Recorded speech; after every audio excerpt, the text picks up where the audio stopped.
Assalamualaikum warahmatullahi wabarakatuh. Perkenalkan, nama saya Dinda Ramadanti dengan NPM 224111115 dari kelas MNJ 22B. Di sini saya akan menjelaskan tentang manajemen utang. Utang adalah uang yang dipinjam oleh satu pihak dari pihak lain. Utang digunakan oleh banyak perusahaan dan individu untuk melakukan pembelian dengan volume transaksi besar yang tidak mampu mereka bayar secara tunai. Pertimbangan terpenting yang perlu kamu lakukan saat mengambil pinjaman adalah mengetahui apakah utang yang timbul merupakan utang baik atau utang yang buruk. Utang yang baik adalah utang yang manfaatnya akan tumbuh atau menghasilkan pendapatan jangka panjang. Mengambil pinjaman untuk memulai usaha atau membeli aset merupakan contoh dari utang yang baik. Akan tetapi, kamu masih perlu untuk melakukan perencanaan matang karena tidak menutup kemungkinan pinjaman yang kamu ambil menimbulkan resiko keuangan di kemudian hari. Utang yang buruk adalah utang yang timbul untuk membeli barang-barang yang cepat kehilangan nilainya atau mengalami depresiasi. Barang-barang ini selain mengalami penurunan, nilai juga tidak dapat menghasilkan pendapatan jangka panjang. Utang yang buruk adalah utang yang memiliki tingkat bunga tinggi, seperti utang kartu kredit. Agar kamu bisa terhindar dari utang yang buruk, tanamkan prinsip jika kamu tidak mampu membelinya dan tidak membutuhkannya, jangan membelinya. Utang yang dikelola dengan baik sebenarnya bisa menjadi hal yang baik. Namun, bunga merupakan sesuatu yang harus kamu beri perhatian lebih, khususnya untuk kartu kredit. Jika kamu tidak disiplin melakukan pembayaran, bunga dapat terus meningkat dan meningkat, membuat kamu terjerat untuk sejumlah uang tunai yang jauh lebih besar daripada yang kamu antisipasi. Itulah yang disebut utang buruk. Kamu bisa menghindari utang buruk dengan menghindari pinjaman berbunga tinggi. Selain itu, jangan menggunakan utang untuk membeli hal-hal yang tidak benar-benar kamu butuhkan, dan jangan menunda-nunda untuk melunasi utang yang kamu miliki. Lalu ada juga utang yang baik. Utang yang baik mencakup pinjaman berbunga rendah untuk penggunaan yang memiliki nilai ekonomi yang terus naik seiring waktu.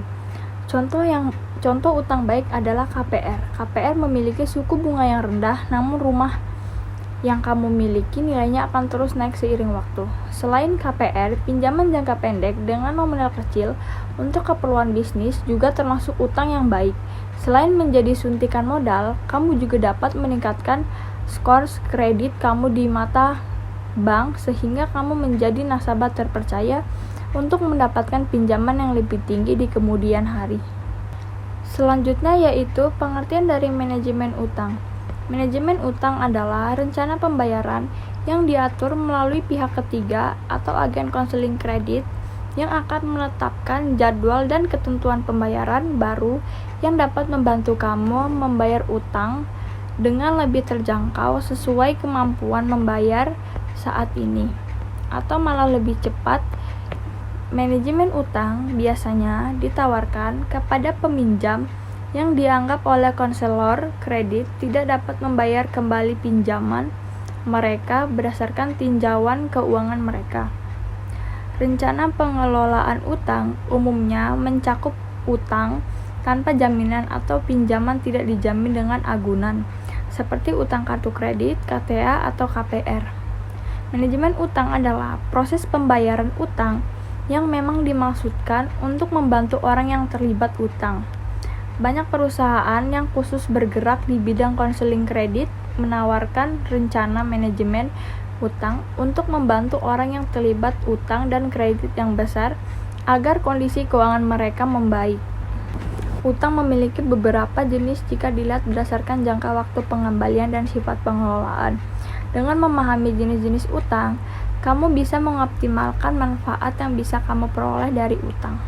Selain itu, kamu juga bisa menghindari keburukan yang bisa ditimbulkan oleh utang. Berikut penjelasannya. Yang pertama, berdasarkan jangka waktu. Setidaknya terdapat 3 jenis utang berdasarkan jangka waktu pelunasannya, yakni utang jangka pendek, menengah, dan jangka panjang. Utang ini bisa timbul dikarenakan banyak hal, misalkan pembayaran tertunda pada supplier, piutang dagang, pinjaman modal jangka panjang, dan sebagainya. Yang kedua, utang jangka pendek, utang atau kewajiban yang harus dilunasi dalam kurun waktu yang singkat. Biasanya di bawah satu periode akuntansi atau 1 tahun. Disebut juga utang lancar karena biasanya dibayarkan dengan aset berupa aktiva lancar. Utang ini biasa ditimbulkan saat kita melakukan transaksi kepada supplier atau piutang dagang pada konsumen dengan pembayaran non-tunai. Yang ketiga, utang jangka waktu menengah. Utang atau kewajiban yang harus dilunasi dalam kurun waktu menengah. Biasanya di atas satu periode akuntansi atau di bawah 10 tahun. Utang jenis ini biasanya terjadi saat kita melakukan pembelian mobil sebagai armada bisnis atau untuk keperluan pribadi. Yang keempat, utang jangka panjang. Utang atau kewajiban yang harus dilunasi dalam kurun waktu yang lama, biasanya di atas 10 tahun. Pinjaman ini biasanya memiliki suku bunga yang ringan namun tenor yang panjang. Hal ini disebabkan karena lamanya waktu yang dibutuhkan untuk melunasi utang. Contoh utang jangka panjang adalah KPR, pinjaman multiguna, dan sebagainya. Jenis-jenis utang berdasarkan pengelolaan keuangan. Selain berdasarkan jangka waktu, utang dibagi menjadi 2 jenis kategori, yakni berdasarkan sifat pengelolaannya, yakni utang produktif dan konsumtif. Keduanya, selain memiliki sifat pengelolaan yang berbeda, juga memiliki manfaat yang berbeda. Keduanya sama-sama baik selama kamu memanfaatkannya dengan bijak. Berikut penjelasan mengenai perbedaan utang konsumtif dan produktif. Yang pertama, utang konsumtif. Utang adalah utang yang timbul untuk tujuan konsumsi. Meskipun disebut konsumtif, utang ini tidak bisa dikonotasikan sebagai utang yang buruk, karena terdapat banyak sekali kegiatan konsumsi yang memiliki manfaat yang besar. Misalkan, kegiatan konsumsi untuk keperluan biaya sekolah anak, biaya rawat inap rumah sakit, biaya persalinan, renovasi atau pembangunan rumah, dan lain sebagainya. Yang kedua, utang produktif. Utang produktif adalah utang yang digunakan untuk keperluan permodalan usaha. Utang jenis ini memerlukan persyaratan yang berbeda, seperti dibutuhkannya dokumen pendukung seperti SIUP dan NPWP.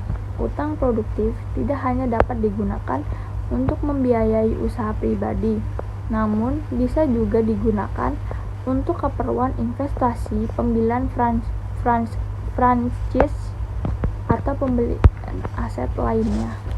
Sekian penjelasan tentang manajemen utang dari saya. Mohon maaf jika ada kekurangannya.